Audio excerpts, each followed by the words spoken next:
Susan. To start off with, I'm adding a half a cup of light brown sugar and a half a cup of chopped pecans. To that, I'm adding 1 tablespoon of all-purpose flour, 1 tablespoon of cinnamon, and a pinch of salt.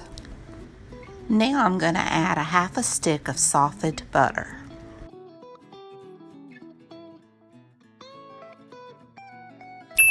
Using a fork, I'm going to mix everything together and just kind of break up that butter into the mixture. When I'm finished, I'll set it aside. This is a cooking challenge hosted by one of my DIY friends called DIY From House to Home. She does DIYs and home decor and more. I will have her channel listed in my description box down below, as well as the playlist. Be sure and check her out.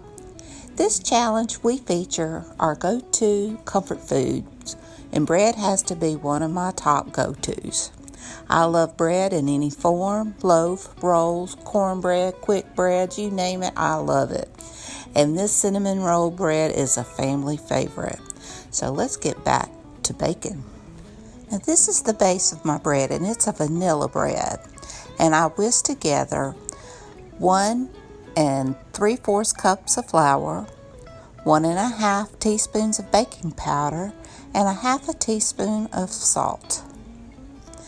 And if you don't want the cinnamon roll bread, the vanilla bread alone is good. Now I'm going to set this aside. Now I'm going to take a whole stick of softened butter, and I'm going to take 3/4 cup of sugar, and I'm going to put this in my mixer and beat it until it's fluffy. Now that it's ready, I've wiped down my bowls a couple of times while I was beating it.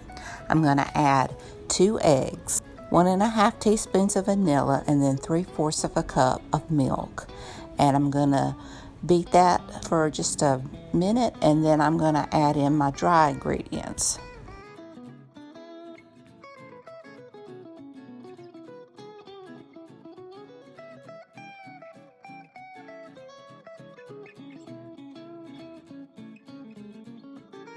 Now you just want to beat that for just till everything's mixed. In fact, I finished mixing it by hand, because quick breads, you don't want them to be mixed too much or they'll get hard and chewy. They won't be as fluffy as you'd like.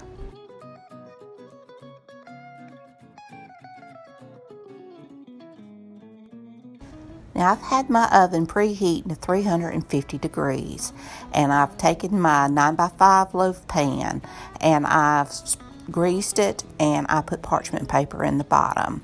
And you want to add half of your batter to the pan.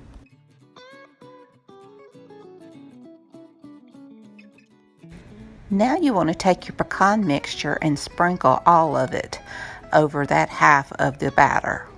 And then you top the pecan mixture with the other half of the batter.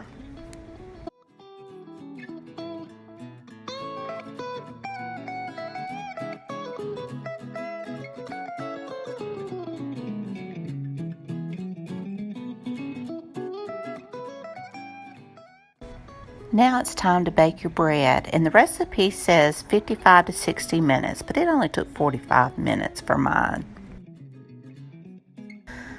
Now I'm going to let it cool for a while in the pan, and the kitchen smells heavenly. And once it cools down a little bit, then it'll be time to put our glaze on.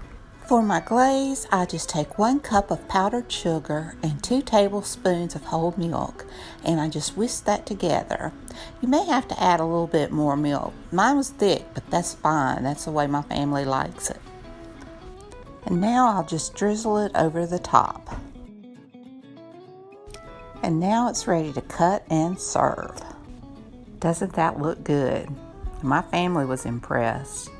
Well, I hope you enjoyed this video. If you did, give me a thumbs up. Hit the subscribe button if you hadn't. Ring that bell. Leave a comment. Tell me what you think. Be sure and check out DIYs from House to Home, as well as the playlist. And until next time, bye y'all.